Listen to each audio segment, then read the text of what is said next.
All right, so here's an example of how we're building this. So this is the software we use. It's called Mosaic. I'm not going to go too in depth on how this all works, but I just want to give you an idea of what we're using to control our software and to build this miter saw station.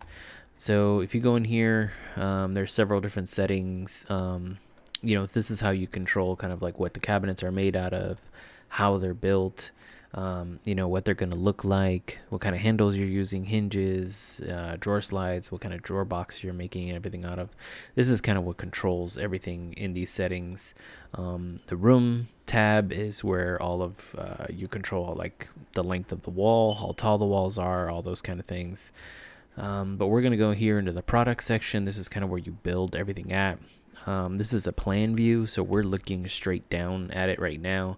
If we go over to the elevation view, you'll get a better idea of what it's going to look like. So this center cabinet right here is where the miter saw is going to sit. If you look across the bottom here, you'll see the sizes of all the cabinets. Kind of got a mix of these like 18-inch, a couple 36 inches. These drawer banks here, you see the two on the right side here and the one on the left side here. These already exist, but I drew them in because I wanted to see how they visually look so that we can build the rest of the unit kind of around these. So for now, this is kind of that. If you can go into a 3D view here, here's where you can see what it's actually going to look like. So you can see we're using black melamine, so it's giving us a rendering of kind of the texture and everything like that. If you wanted to see it without the texture, you can go here. You can kind of get a little more detail, especially when they're black. It's kind of hard to see. And then if you wanted to see a wireframe view of everything, kind of an X-ray view, that's right there. So this is our software. Once you have everything kind of drawn the way you want, you're going to go over into here. And then once it's ready, you can see the material we're using is this black melamine. And then here's all of the parts that are made out of that. So you got your backs, your shelves, your doors, everything that's involved there. And then we're going to go here to optimize. You're going to pick the materials that you want. So with 3/4 melamine. And then what will pop up is our optimizer. And once we get to the optimizer, this is where it's going to take all of these parts and nest them in the best possible way for the usage of the material. So again, we've got the 3/4 black melamine. You can see the thickness, the size of the panel, all that stuff. Here's all of our parts again. And then if we go to optimize, we can click there. And now you could see it's starting to build this this list of parts. They call them patterns. Each pattern is like a sheet. So you can see everything here. So now you can see our doors. It drilled our hinge holes. It drills the holes for the shelf pins. These are the holes for the hinge plates. Where these dados are, you can see this little cutout here. That's going to be a dado. We've got pre-drill holes here for assembly screws. So when we go to put that cabinet together, that's where we're going to screw it together. And then, you can go through each sheet, see how it nested it. So because there's several cabinets in this one unit, parts are kind of going to be all over the place. So this just figured out the most optimal way to kind of put all this together. So you can see all the patterns there. So there's 12, and then so a total of 24 patterns. So basically 24 sheets of material to build the majority of this. This is not including the drawers. I usually optimize the drawers separately from everything else just because I don't want drawer box parts scattered all over here. So again, you can see when you get down to the last sheet, you got a couple stragglers. So you end up with this X here. It shows this what's called a remnant. So it's going to actually cut this piece out so it's nice and square, so that we can reuse it later. Everything that you see with an X here, depending on how much material you have left, it'll cut it out. You can keep it or you can not use it, whatever you want to do. But like some of these little ones, if I don't want that there, I can say remove the remnant and then it'll get rid of that. So I don't really want to keep this small little piece right there. So I'll just get rid of that. So after everything's all said and done, you generate your G code, you save those files, and it goes out to the CNC from there. And from here, we're going to go into our labels. and you can go back and you can look at your pattern again, and then you can print either just this part and print that label just for that part, or if you hit print all, it'll print all the labels for those sheets, and then you'll see what those labels look like once they're all done. But that's how we keep everything organized, because again, you got a door from cabinet 17 here, the bottom of cabinet 13 there, the side of cabinet 29 here, and 17 here. So everything kind of gets all jumbled up, and so the labels help keep everything in order, and then we can put everything into our cart that keeps it nice and separated, and that's kind of how we keep everything together. So from here, we'll print out some labels and we'll go over to the CNC and start cutting. So here's the setup for our labels. After all the optimization is done, we print out labels for each individual part. That way we know where they belong, we know what part is which. There's so many sheets that parts are kind of all over the place, so the labels are crucial to making sure everything stays organized. You can see one here. This is what the part is, what the material is made out of, what cabinet it goes to, the size of it, all that kind of stuff. Here's our CNC setup. This is a ShopSaver IS408 4x8 CNC. Very nice machine. I'm really happy with it. I had it for a couple years now. Right now it's going through its home procedure. So before we fire it up, we make sure we go through, finds all of its positions. That's the first thing that it does every day. Then we're going to go through a warm-up. So we grab one of the router bits, make sure it gets chucked up into the machine, and then from there it takes a bit, and then it runs a warm-up procedure, which is necessary. So the spindle has ceramic bearings, and those bearings need to get warmed up and kind of up to temperature before it starts to do any cutting, before you want to put any force on those bearings. So it'll run through its RPM range and get that bearing up to temperature. So again, it's a procedure we do kind of every time before we start. There's some of the tooling that's on there, 12 different bits available. Here's our vacuum pump. It's a 10 horsepower Becker rotary vane vacuum pump. That's got its own dedicated 50 amp circuit. And this is a 3 horsepower dual canister South Bend dust collector that's dedicated to the CNC.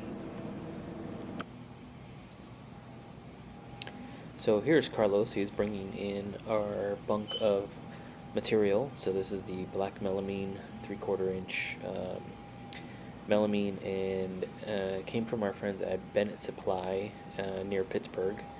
And he's going to bring it in, and he's going to drop this almost right in front of the machine, and that's going to be kind of the best place for it. It's easier to load from right in front of the machine like that. One person can slide the sheets up onto the bed.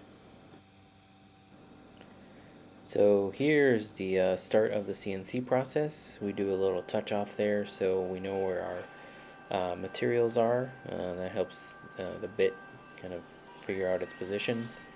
From there, we're going to speed this up. We're going to show some of the cutting passes here. So again, the first one we're doing is the drilling. This is a 5mm bit. It's drilling shelf pin holes, hinge plate holes, and assembly pre-drill holes. So everything is determined there with that 5mm bit. Then we're going to go to our 1/2 inch down shear and start cutting all of our dado parts. So anything that takes a dado for the cabinet assembly will get done on this pass. This is sped up about, I think it's 4 times, so it's going pretty quick. And then the last pass is with our cutout tool, which is actually cutting out the parts completely out of the sheet. So starts off with the drilling of the hinge parts, then it goes to the dados, and then it cuts out the parts completely. So here's our edge bander. So after the parts come off the CNC, they go straight to the edge bander. We're running a Homag S300 machine. It's got pre-mill and corner rounding, a couple scrapers, a buffer at the end. Pretty good machine. We're getting it calibrated there. Do a little sped up version of us kind of feeding the parts through here. Usually you can get about 4 or 5 pieces in at one time. As the part goes through, the first thing it does is obviously gets pre-milled, takes off a bit of the material off the edge, gets the edge banding glued onto it, hits the trimmer, it hits a set of scrapers, profile scraper, glue scraper, and then a buffer at the end, and we come up with a finished panel. And here I just included this shot because I kind of liked seeing the edge bander running while the CNC was doing its thing. So it's kind of nice with the automation built in. We get to have a bunch of things running at one time. So the one thing I wanted to show here in this clip real quick was our cart. So after all the parts get edge banded, we follow those labels and we slot them into the corresponding numbers in that cart. So all of the parts from cabinet 1 go together, etc., etc.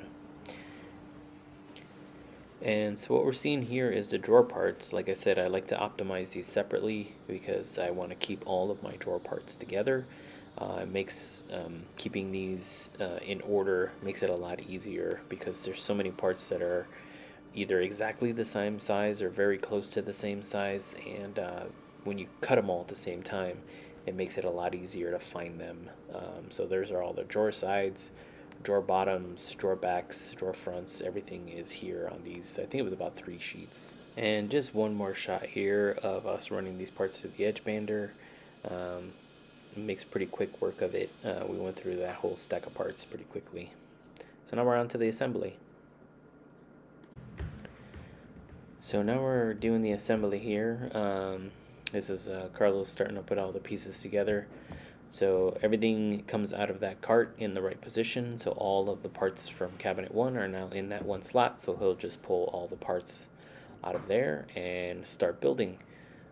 We're just going to follow the labels, make sure the right side goes on the right side, the top is the top, the bottom is the bottom.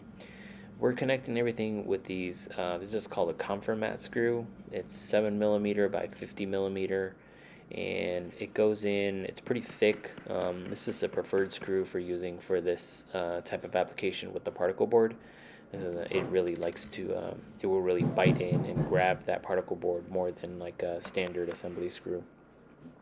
So he's going to do his best to keep everything kind of flush, make sure everything fits well, and he's going to find that hole that the CNC pre-drilled, and we're going to start running screws through there. So you could see this hole on the underside. This is in the dadoed portion, and places that screw hole perfectly centered in that dado so that when we come back, we drill that hole, our screw can find that right in that middle part of the dado and get a good bite on both of those pieces as we put them together.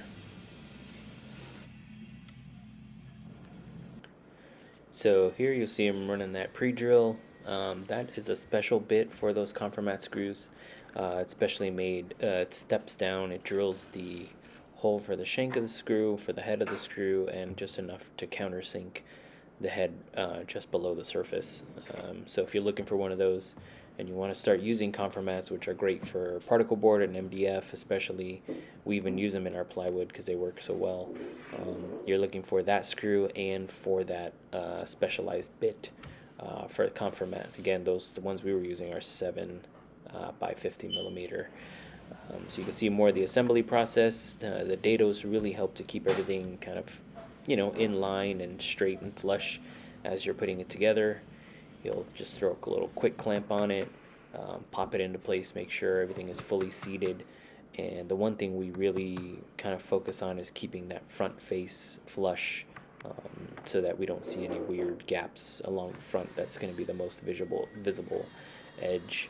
So yeah, he's going to keep pre-drilling, run a couple screws through there. Most of these cabinets have like 2 screws across the bottom, 3 screws across the back.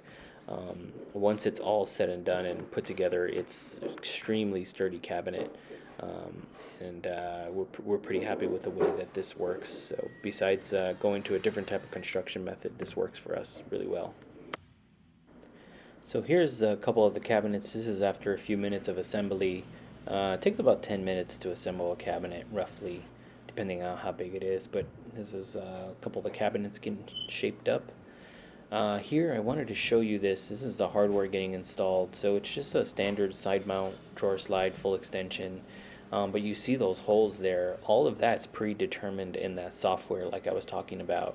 And all of those holes line up with all of the holes that hold on your hardware. So as you can see, as he goes to lay that in there, all those holes are pre-drilled, so there's no jigs to use, no spacers to cut, none of that. All of the stuff is in the right spot, based exactly on this drawer slide. It's not even like a generic drawer slide, it's literally the part number for this drawer slide. So down to the model number itself, all that stuff is built into that software.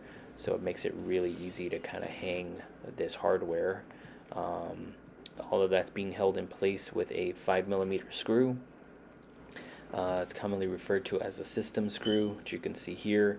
So it's this little stubby screw there. It just takes a Phillips head, and that's what holds in all of our hardware, drawer slides, hinges. A lot of that stuff will use this 5mm. It's called a 5mm Euro screw or system screw.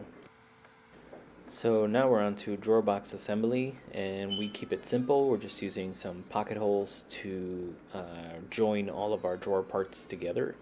So the front and the back of the drawer will get pocket holes, and we're using our Castle pocket hole machine. It's an electric pneumatic machine that drills pocket holes pretty quickly and pretty accurately. You just step on the pedal and it drills the hole. And we'll go through and we'll do this for all of the drawer fronts and drawer backs.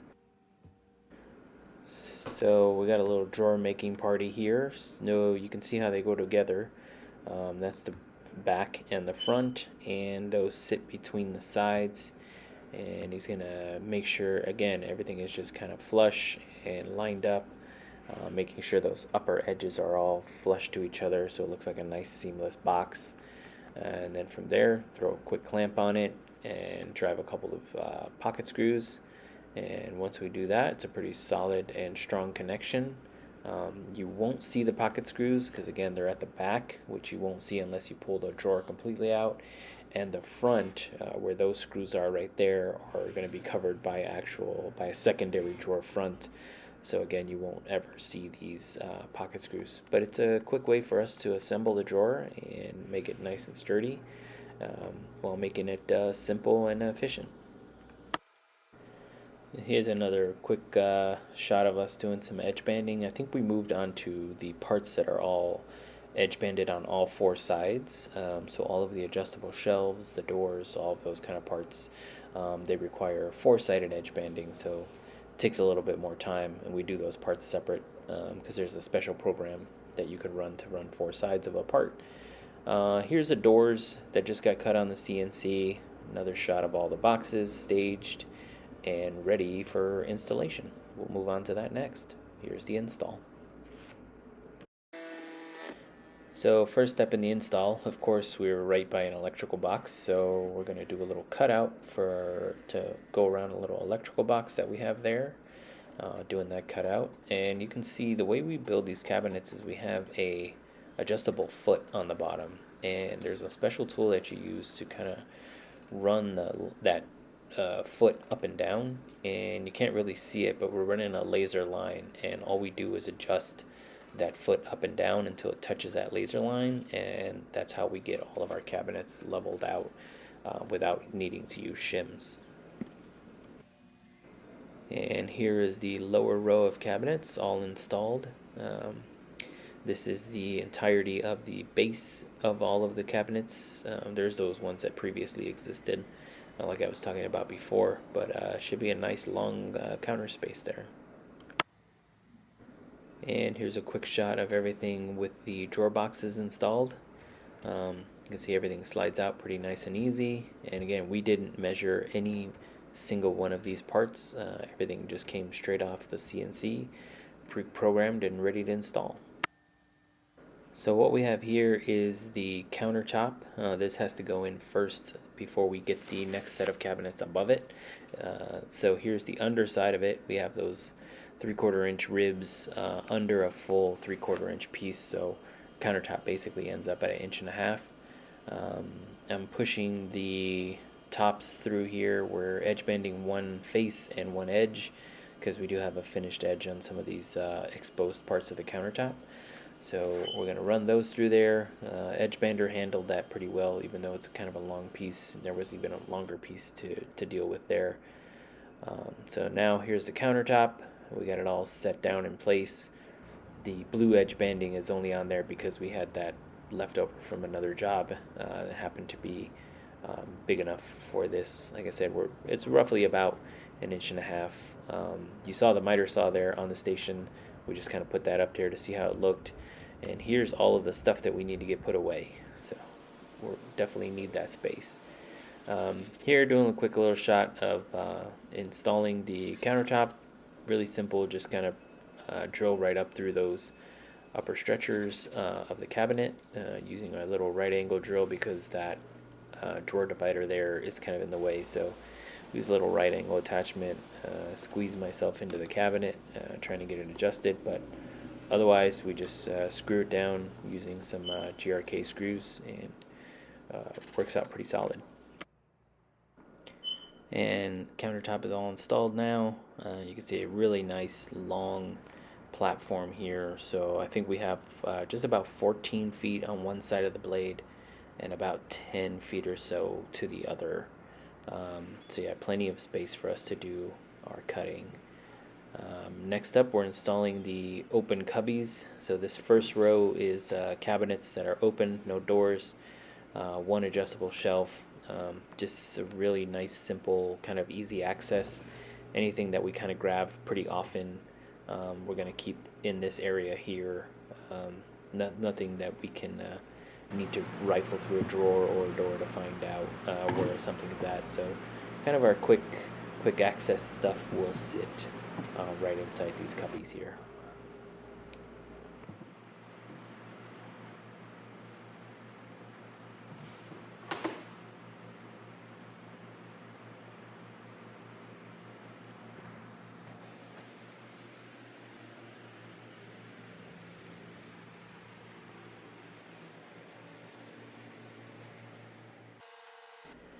So what I'm doing now is getting everything screwed together. We're using fast cap power head screws. These are 1.25 inch screws. So what I like to do is attach all the cabinets to each other first, making sure they're all flush and straight along the front edge. And then what we'll do is we'll go back and then make sure everything's in the right position, and then we'll screw it down. So we're going to screw down into the countertop, and then we'll add some screws, a couple security screws to the wall after that. Here's a close-up. So these fast cap screws, you can just drill straight in, but they also make this special drill bit which will countersink the head of that screw just past the point of, just to make sure it's all flush so you don't have a screw head sticking up. So after you drill that out, you drive the screw, and then once you're done, you'll kind of get to see that it just really sits real kind of flat and flush to that surface. And then the fast cap makes special stickers that can go over those holes. So if you don't want to see the screw, in this case we could have used like a black screw cover and kind of hide all of those screws, just so they're not sticking out. After that, we're going to pop in all the shelves. Again, these are all adjustable. They sit on shelf pins, so if we do need to move these around in the future, we can. But yeah, those are all installed, and that's the first row of those upper cabinets. So now the second set of upper cabinets are going to go in. We'll drop these all in the right place.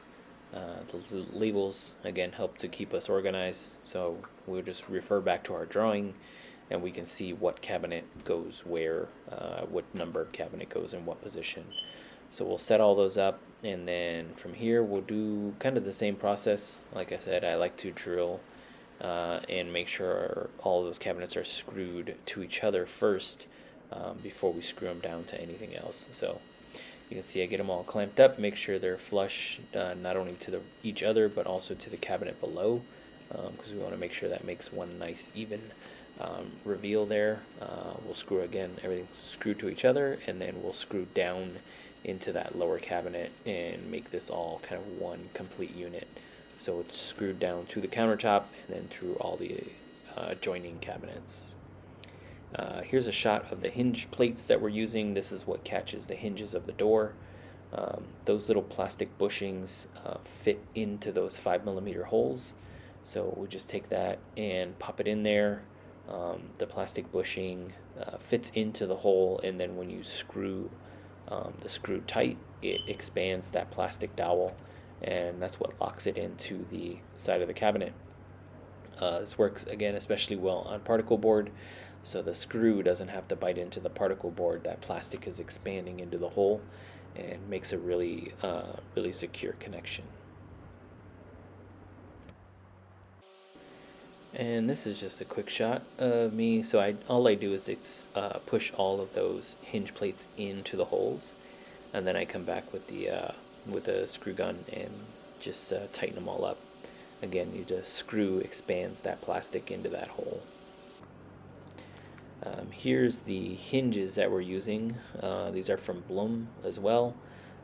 It's not a soft close. We don't need a soft close for this application, but as you can see, those pre-drilled holes out of the CNC, these hinges, instead of having a screw, they actually have a similar plastic bushing, and then that plastic bushing will fall into those 8mm holes alongside the 35mm hole. And then when you push that down and then you push that lever down, it expands those plastic pins into the door. And again, that really helps from avoiding having to run a screw through it. And then based on the label, we find what cabinet that goes to. So that was cabinet 15. Here's cabinet 15. There's a left side and a right side, and we just make sure we put them in the right spot. So now we just repeat the process. We pop the hinges in, find the cabinet, make sure we're doing the right and the left in the right spot, because we already pre-drilled the holes for our handles. So the last thing we want to do is hang a right side on a left side, and then we'll be all kind of upside down.